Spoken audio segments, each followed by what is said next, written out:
Yesterday, I found some information that is key that I have missed regarding the BRICS nations, especially around the time of the summit that happened earlier this year. In this video, I'm going to discuss what that key insight is and how it could have a positive impact on the continent of Africa. Thank you so much for choosing to click on this video today. For those of you that don't know me, my name is TJ. I'm Nigerian and British mixed. And on this channel, we talk about African geopolitics. So, of course, today I'm talking about the country of Japan. Despite all of the declarations that Donald Trump wants to shut down the BRICS nations, despite all of the punishment that he's dished out in terms of his tariff wars, giving the key BRICS members, including South Africa, India, and Brazil, the highest tariffs of any other country in the world, it looks like Japan are ignoring all of that and looking to become full BRICS members. They may not have declared it publicly, but there's a lot of signs that show that they are very friendly and willing to do a lot of trade with the BRICS nations. You see, Japan are part of the G7. This would be Canada, France, the United Kingdom, the United States, Germany, and Italy. If Japan would decide to join the BRICS nations, it would be like Japan turning their back and betting on the global south. We're talking about a significant blow to the geopolitical structure that exists right now in the world. I've spoken before about network effects and how when you have a network, the more people that join brings more power to the overall network. So we're going to get on to why this is significant for the continent of Africa. But first, I'm going to explain how we know this information. Initially, I came across the following article. Japan moves closer to Indonesia as nations joins BRICS. Japan's Prime Minister Shigeru Ishiba announced on Saturday, 11th January, that Japan would be providing Indonesia with military equipment, showing the country's commitment to regional collaboration in the face of shifting geopolitical agreements. Now, you can see the 11th of January. That's why I'm saying this went under the radar, because this happened a few months ago. This comes after it was made public that Indonesia would join BRICS on the 6th of January, becoming the 10th member of the group of emerging economies. So around that period, we had the announcement that a bunch of countries were going to join BRICS, and the expansion of BRICS became more significant. So here we have, at the point of Indonesia joining BRICS, Japan offering military assistance. This move sets to cement the bloc's influence in the global stage and establish it as a major player distinct from the Western G7 countries that have historically dominated the global economy.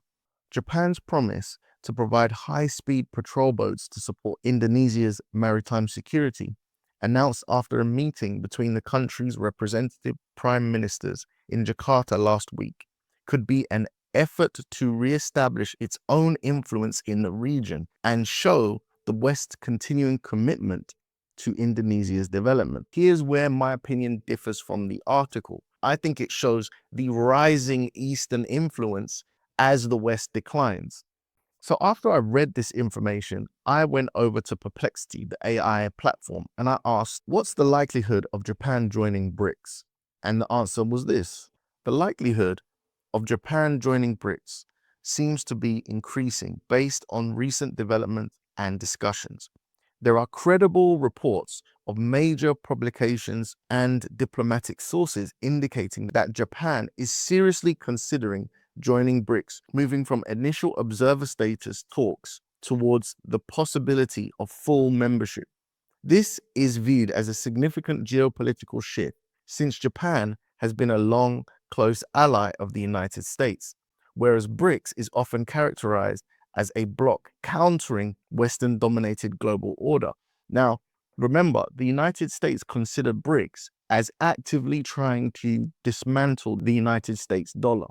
Everybody understands what will happen to the United States if the world take on a different currency from the dollar as the new reserve currency of the world. Japan's trade with BRICS continues. China, India, Brazil, South Africa, and Russia have been growing at record rates, with substantial increase in exports to China, India, and Brazil. So trade is up with all of those countries. Japanese corporations are actively engaging in joint projects with BRICS members countries, such as mining ventures in South Africa. There are ongoing efforts to settle trade deals in currencies other than the US dollar, such as Chinese yuan and the Indian rupee. Japan is engaging with BRICS countries in some aspects of de-dollarization and alternative payment systems.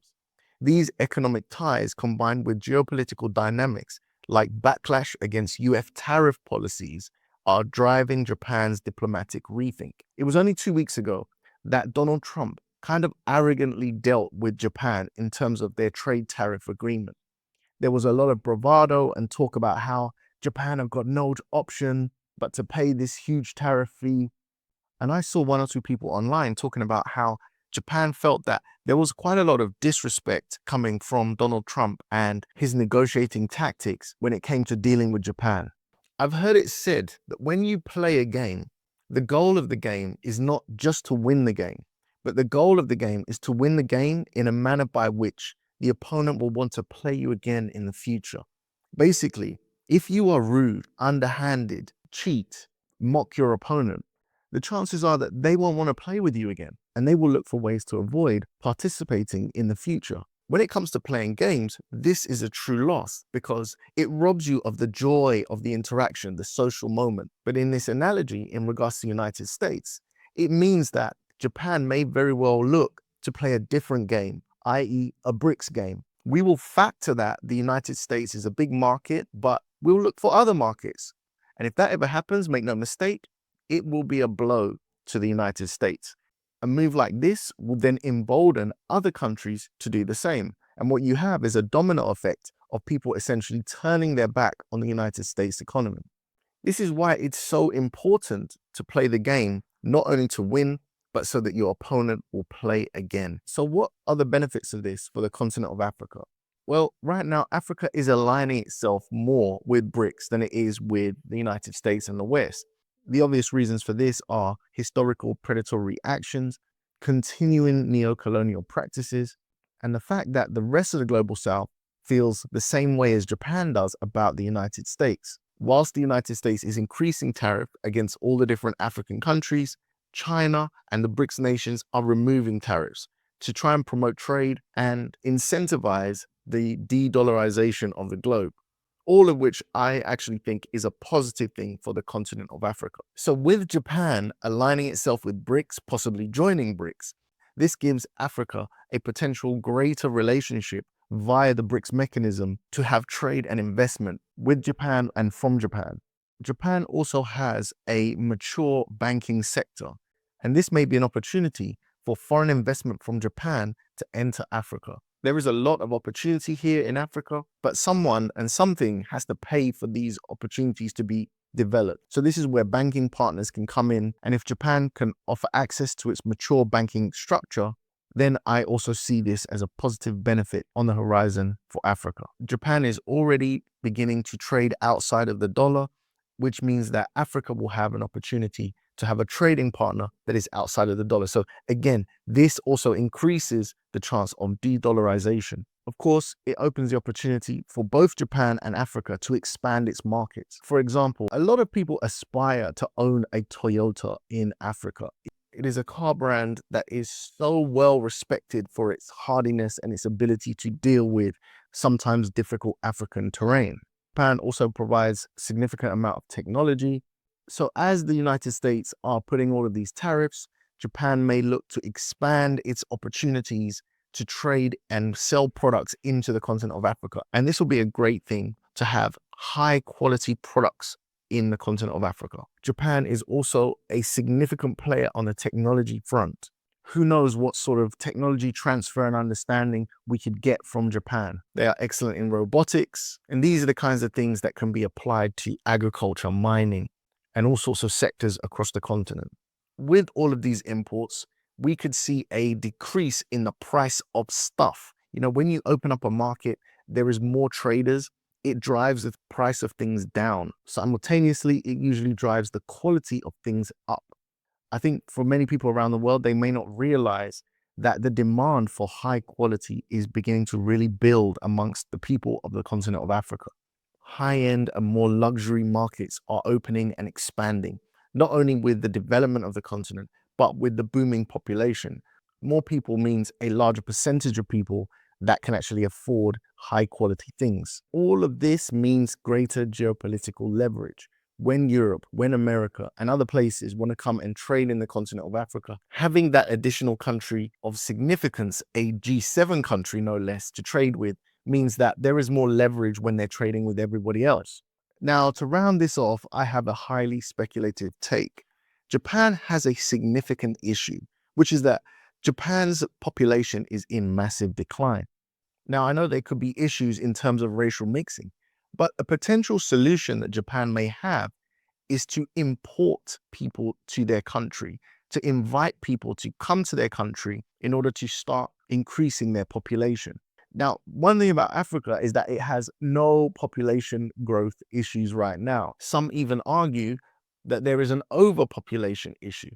So I'm just connecting the dots there. Personally, I haven't read anything about it or seen any information, but you never know in what way that this could create, new connections and alliances with Asia and Africa. Again, do not underestimate the fact that Japan are firmly aligned in that G7 bloc, and would be a very significant blow to the G7, the West, and the United States if Japan really were to join the BRICS. I'm definitely going to stay tuned. I hope you will too. Please let me know what you think about this in the comments section. But if you have nothing to write in the comments section, could I give you a suggestion? Would it be too much for you to write the words BRICS Japan in the comments section? It just lets me know that you watched the video to the end, you like what I'm doing, and you want me to continue. Thank you so much for watching this video today, and I'll catch you in the next one. Peace.